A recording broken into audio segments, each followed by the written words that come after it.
Hey, I thought I'd do a quick overview for Zengeon. I actually just bought this game just randomly because I had $8 left. It is a decent game. It's kind of cool how it's like a Diablo type ARPG type game, but it's roguelike and it actually has like ways to dodge attacks. A lot of action RPGs tend to just kind of devolve into just tanking things and things like that.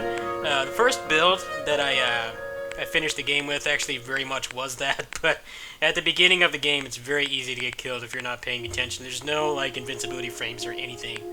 So I'm going to go through the first 4 levels here so you guys can see a little bit of how the game works. Now, one thing I should say is that this game is quite difficult, and it doesn't really have that many persistent elements right now. I think that's definitely one of the biggest issues is just from run to run, there's not really a whole lot of reason to keep playing. However, you do get these story items, and these drop randomly, which I think is kind of a mistake. I think you should be guaranteed to get one each time, but they are still working on this game. So right now, I finished one run. I have one of the story items, which allows me to get 3% crit rate. And then this one gives, for this move here, the big god guy comes out and does a punch. This one reduces the cooldown. So let's just go into a game here. Now, if you do finish the game, you actually do get a unlockable costume, which is pretty cool. So let's go ahead and use that. Now, this is a Chinese game, so if you played any other Chinese roguelikes on Steam, many of which I've already covered, you know that the translation is very terrible, so you're not going to be playing this for the story. So you have 4 moves. You have like your auto attack, kind of like an S-string type thing. You have like a dodge, which has iframes. You have a range attack. And then you have your best or strongest moves.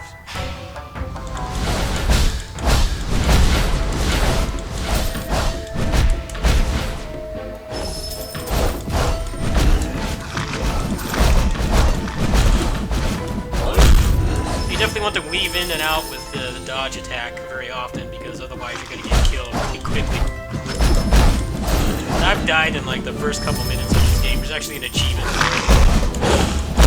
I do think the game is very unforgiving. I do think that they need to add more persistent elements to make it so it's not so frustrating. But it seems to be a pretty common complaint, so I'm sure it'll be fixed at some point.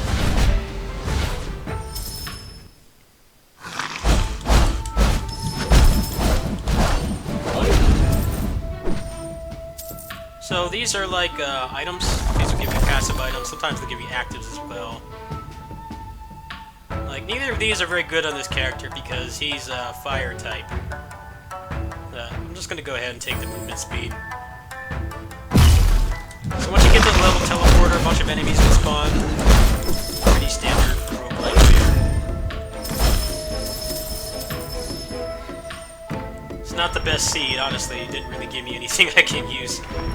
This would probably be reset worthy if I was trying to get one of the story items, but we're just going to continue here. The music is actually quite nice. I like how it has a kind of Chinese flair to it. It's just that it loops too quickly. It's a very short track. Pretty much all the tracks in this game are very nice and relaxing. They don't last very long. They're like, I think like they're 20-30 seconds in some cases.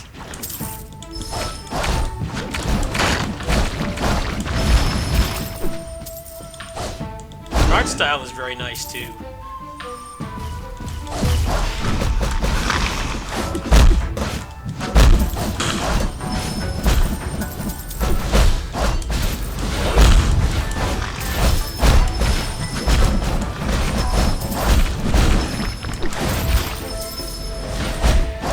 Sometimes you'll come across these teleporters, which will take you to another area, and you can get some extra items here.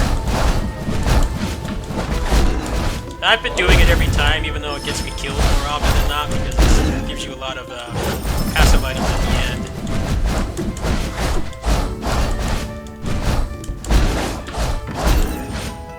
end. So occasionally you'll get these. These will level up whatever move you want. Now with him, I usually use the auto attack because that's pretty much his best move in my opinion. I like to max that out and then go for the one on the square button, this range attack here.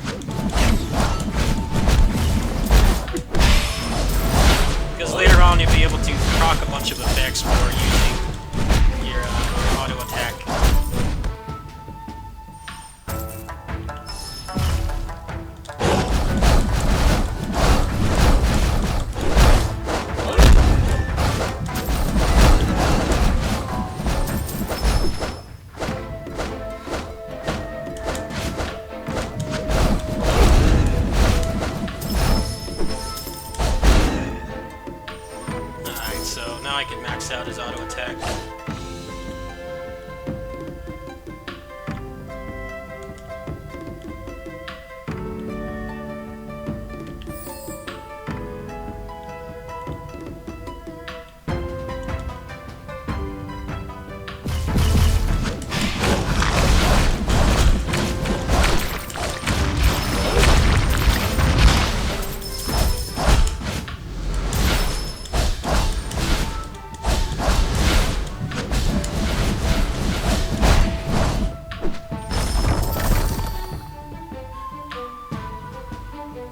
This is actually kind of a tough decision, honestly. It's actually nice to have a lot of proc effects in this game, but you definitely want HP regen as fast as possible. So I didn't go up here. Try to get as many passives as I can at the start, get to build a little bit of identity. Even though I'm not going to finish this run, it's good to show the gameplay loop. Runs are a little bit long. I've seen people, when I finished the game the first time, say that they finished the game in 20 minutes. I don't know if that's just like with a maxed out character story item or not. Might be people using cheat engine too, who knows. But it took me about 45 minutes to finish the game, so the runs are not too long and not too short. They're honestly a little long for my taste, but maybe it'll get faster later on.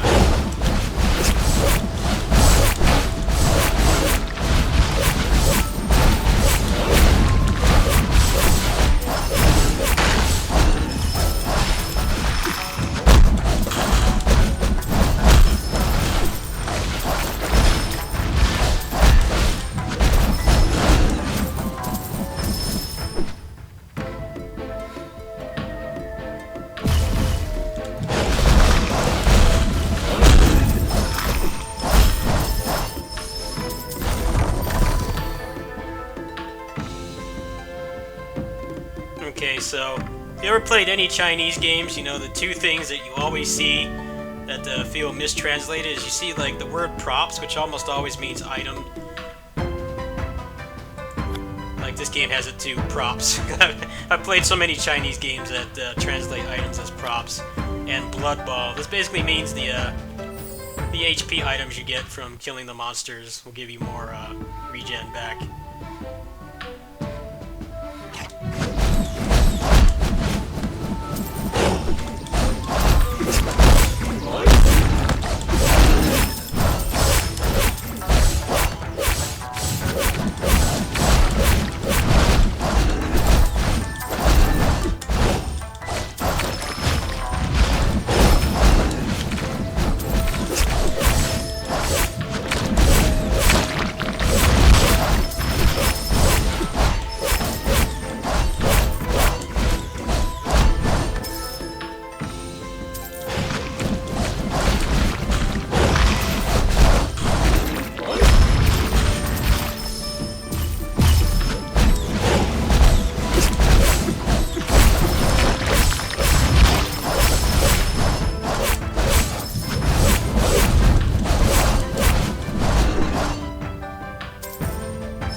This active is actually really good for him since it's melee range.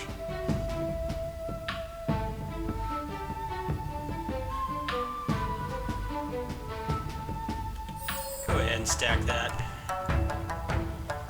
One thing this game desperately needs, if they don't just make the character run faster, there needs to be a way to teleport back. That's definitely something a lot of recent action roguelikes like Wizard of Legend have had. Kind of reduces the backtracking. Like sometimes it can feel very punishing to actually explore the whole level because you have to run all the way back and there's no way to speed it up. I think this is what makes the runs take a lot longer than they should, is just having to run back.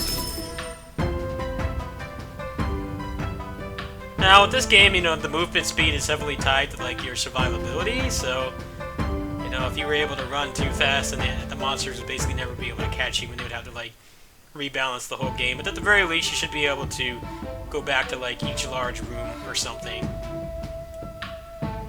The levels aren't too long right now, but they definitely get quite a bit longer later on. So sometimes it can be a real drag when you get all the way to the end and you have enough money to buy something you didn't have money for at the beginning. And you just kind of have to slowly victory jog back.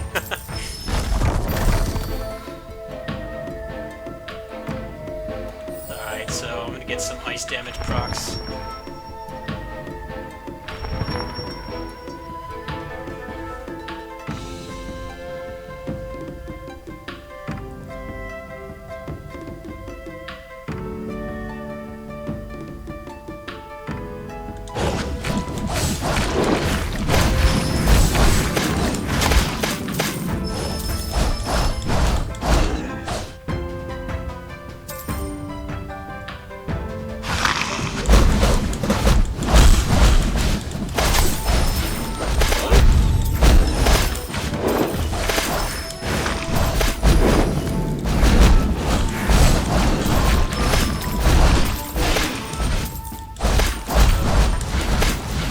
Once you get some good passive, the game gets quite fun. It definitely starts kind of slow.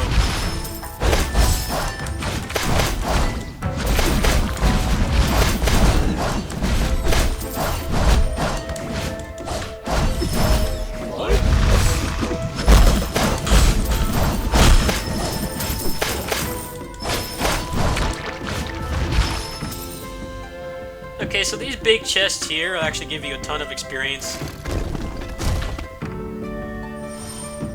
You also get a heal and a max health up from doing that. Getting a level.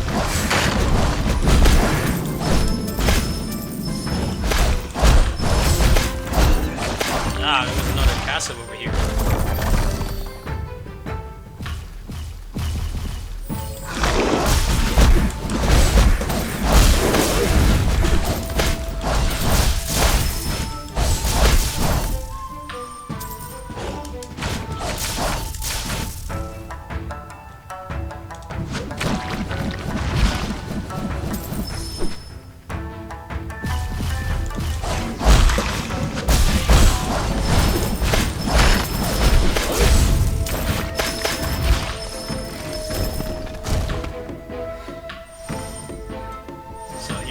The long trek back.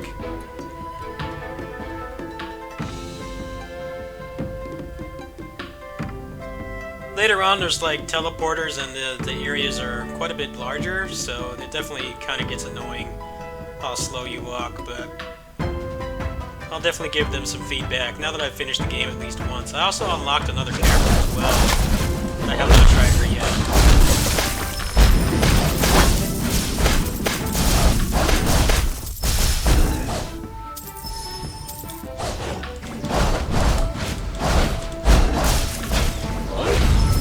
Cool to play a game like this that's both like roguelike and it's actually skill-based, because you know stuff like Diablo 3, I had fun playing that game, but it's basically just stats instead of skill. You know, it's just like how much grinding you do, how good your gear is, and things like that. It's very little about like actually playing skillfully and dodging attacks and stuff. Dodging attacks is very important in this game.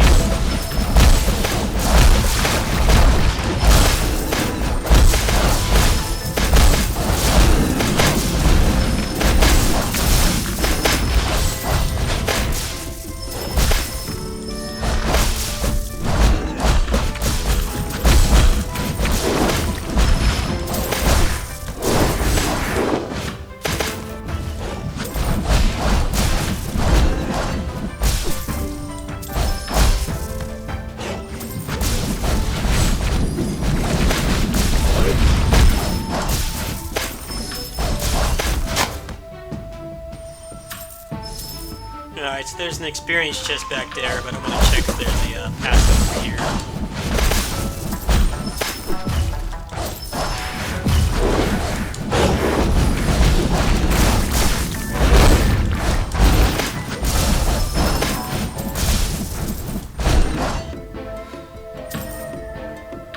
Let's just skip it.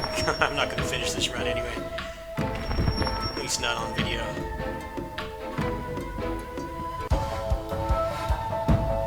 So So the bosses are pretty standard, like action RPG fare, but like I said, you actually do have to pay attention and dodge attacks. You can't just tank everything.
That's basically the gameplay loop. It's basically just you just go through the next few levels. Pretty much the same thing. Nothing really changes. The level design does change, and it does get quite a bit longer towards the end, but that's about it. Doesn't look like I got any story items here. Got an HP up.